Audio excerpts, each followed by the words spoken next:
Let's talk tech for just a minute. I want to start with a question. I'm not sure that I even put this in my notes, but I read this before coming in, and someone asked a question today with respect to AI, and God knows we talk enough about AI, but someone wondered now whether what we've seen in the past couple of weeks, AI stocks, for example, right, public companies, and let's include Meta in that list and NVIDIA in that list, that were high flyers have started to lose some of their sheen. And I think what I'm reading is there are people now whose job it is to study this kind of stuff asking if, hey, are we approaching the same kind of thing with these stocks that affected dot-com stocks back in the day? So 2000, 2001, when we saw that bubble burst, do you think we're there?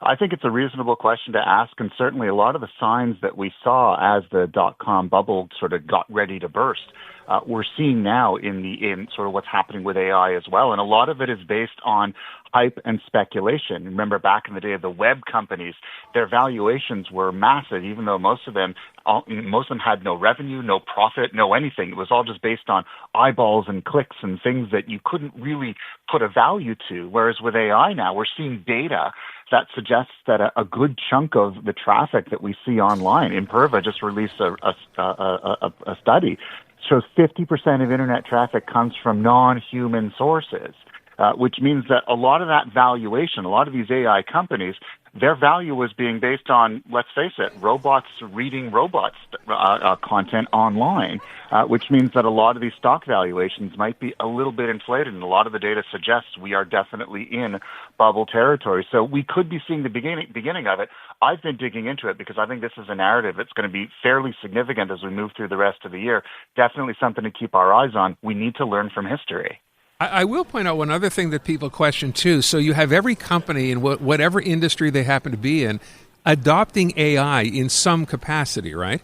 Mm-hmm. But now they're saying, some analysts are suggesting, you know what, yeah, they've adopted it, but it doesn't provide a meaningful benefit to them in terms of more profits, more customers. Interesting, right? We have AI, but if you can't make it work to grow your company, then what's the point of having it? Yeah, we often call it the hype cycle, where everybody talks about it without really understanding what all of that means. So there are a lot of companies that are jumping on the AI bandwagon, saying that they're leading edge and, that they're sort of, they get it and they're using AI to, drive the future, when in reality, they're implementing it, but not really understanding the impacts of it, not really squeezing the value out of it. And I think we've seen that with earlier technologies, and we're seeing it to an even greater extent with AI. That, for example, a lot of companies will just, bring it on board, use it to get rid of a lot of jobs, only then to realize that they watched a lot of talent walk out the door, and then they try to hire those people back. So it isn't the magic bullet solution that a lot of people think it is, and you can kind of tell when it's sort of written by a PR agency that it is too good to be true. And like any other technology, a lot of it depends on the details, and you can't just say, I'm AI and expect to be successful. There's a lot more to it than that. Good point. All right, let me talk about another story. I kind of laughed when I first saw this. Apple introducing their program, and they said they would.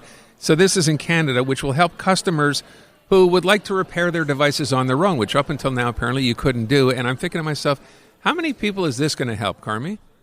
Probably not a lot. It's called the Self-Service Repair Program. Another part of it is on a genuine parts distributor.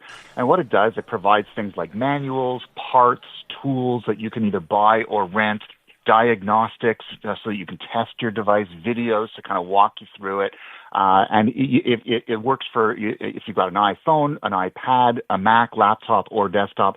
All of these devices are kind of within the program. And, it's nice to have choice. Let's face it. I grew up in an era when there were repair shops in every neighborhood, and that's not the case now. We don't fix anything. And I find that kind of sad, not really very sustainable. So Apple, there are new right to repair laws that are going into effect in other parts of the world. Companies are starting to make repair more of an option. But when you run the numbers here, in many cases, it'll cost you more to buy the tools or rent the tools as well as the parts from Apple than it would to just bring it into the Apple store or an unauthorized repair facility and have them do it for you. So if you like having choice, it's a good thing. It might mean more repair shops open up too, because they have access to these resources under this new program. But let's be clear, millions of people aren't going to suddenly start cracking open their own iPhones. That is definitely something for the faint of heart, even even if you have the support from the company, something I certainly wouldn't want to try. Yeah, I would try it with an old iPhone so I could see how bad I am and then have to throw out the iPhone because you completely ruined it. It would make for a fun video on YouTube, but that's about it. If people want to laugh, I'm down for that. All right, let me get to this other story because the headline is, well, I think it says it all. It says, dedicated volunteer exposes single largest self-promotion operation in Wikipedia's history. What's this story about?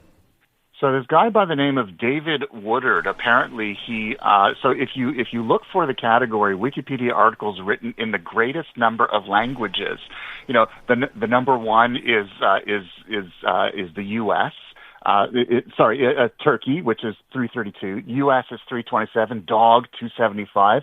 And David Woodard beat them all with 335. And so apparently here's a guy who has an rather disturbing background, was a campaigner for a neo-Nazi country club at one point.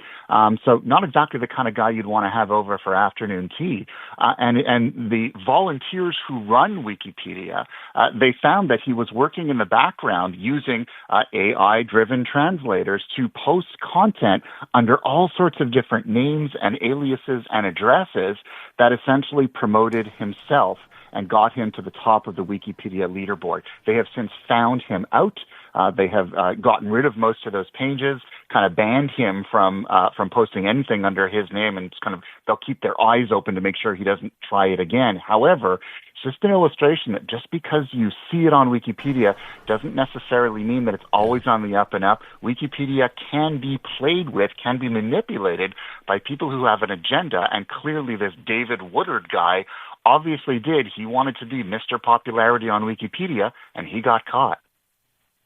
You just can't trust anyone, Carmi. I mean, I never even thought Wikipedia would be an issue because, as you said, I think most of us just took it for granted, right? We thought it's basically an encyclopedia. Social media, different because you don't know who's posting, but then there's a story like this and you're like, wow, even on Wikipedia.